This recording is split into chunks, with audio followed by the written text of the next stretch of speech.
তারা শেখ হাসিনা কিন্তু এমনও বলেছিল যে আমি ভারতকে যা দিয়েছি ভারত সারা জীবন মনে রাখবে। ঠিকই কিন্তু তাই মনে রাখছে। মোদী সরকারের কিছু গুন্ডা বাহিনী বাংলাদেশে আছে, আপনি অস্বীকার করলেও করতে পারেন। অর্থাৎ তার ডাইনে ভারতের পেতাত্তা, বামে আওয়ামী লীগের পেতাত্তা। কারণ যেই আন্দোলনটা ছিল গত 17 বছরে একটা ফ্যাসিস্ট স্বৈরাচার, যারা ভোটের অধিকার ক্ষুণ্ণ করেছে, মানুষের অধিকার ক্ষুণ্ণ করেছে, যারা অনেকেই জানেন যে আমরা কারাগারে রয়েছি, আমাদের বাবা মা মারা গিয়েছে, আমাদের বাবা মার লাশ জানাজা এবং দেখতেও দেয়নি। যখন সেই স্বৈরাচারকে তাড়ানোর জন্য গত 17 বছর আমরা, রাজনীতিতে বিভিন্ন জন মত থাকতে পারে সেটা আলাদা ব্যাপার, কিন্তু প্রতিটি রাজনৈতিক দল আওয়ামী লীগ বাদে আমরা একত্রিত হয়েছিলাম শেখ হাসিনা বাংলাদেশ থেকে তাড়ানোর যে লড়াই, সেই লড়াই আমরা একত্রিত হয়েছিলাম। কিন্তু আপনি যে কথাটা বলছেন এই কথাটা কিন্তু আমারও, যে হঠাৎ করে 5ই আগস্টের পরে কি এমন হলো যে আমাদের গত 17 বছরের যেই ঐক্যের, সেই ঐক্যের বিভেদের সুর শোনা যাচ্ছে।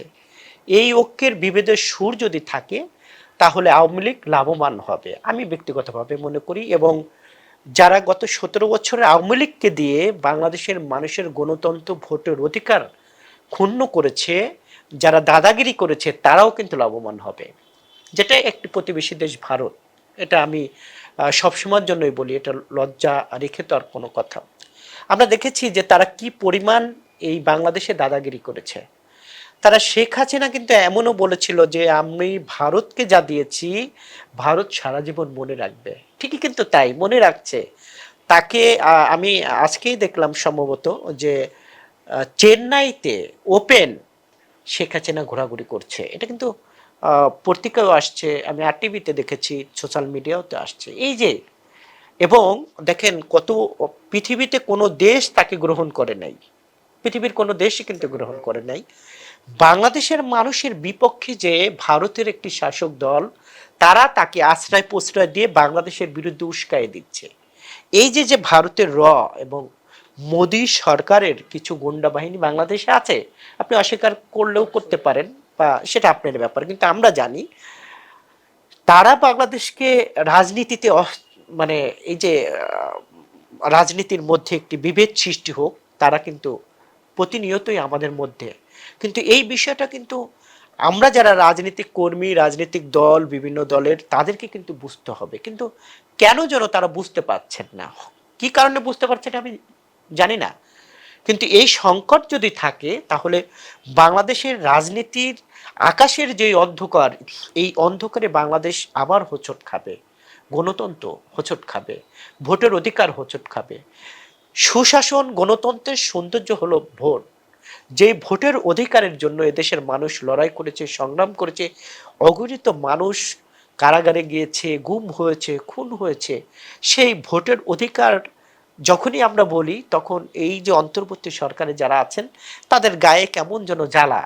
অর্থাৎ শেখ হাসিনা যেমন নির্বাচনকে ভয় পেতেন, আমার কাছে কেন যেন মনে হচ্ছে এই অন্তর্বর্তী সরকারের যিনি প্রধান আছেন তাকে আমি শ্রদ্ধা করি, সম্মান করি, তিনি আন্তর্জাতিক সম্পন্ন একজন মানুষ, তাকে আমি অসম্মান করতে চাই না, কিন্তু তিনি হয়তোবা বুঝতে পারছে না তাকে ভুলভাল কেউ বোঝাচ্ছে।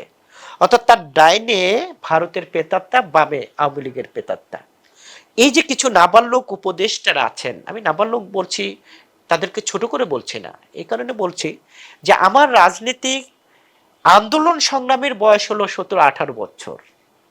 আমি 99 থেকে ছাত্রদল করি, অর্থাৎ আমার, যদি আপনি হিসাব করেন তাহলে আমার রাজনীতিক বয়সই 27 বছর, তাদের তো 27 বছর বয়সও হয় নাই।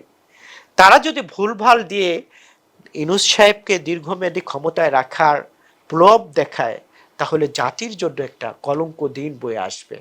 তবে অন্তর্বর্তী সরকারের প্রধানের উচিত হবে, বাংলাদেশের মানুষ সংগ্রামী, পাকিস্তানের সাথে যুদ্ধ করে বাংলাদেশ নির্মাণ করেছে, গণভবনের যে অবস্থা সৃষ্টি হয়েছে সেই অবস্থা যমুনাতেও হতে পারে, এদেশের মানুষ কিন্তু তৈরি।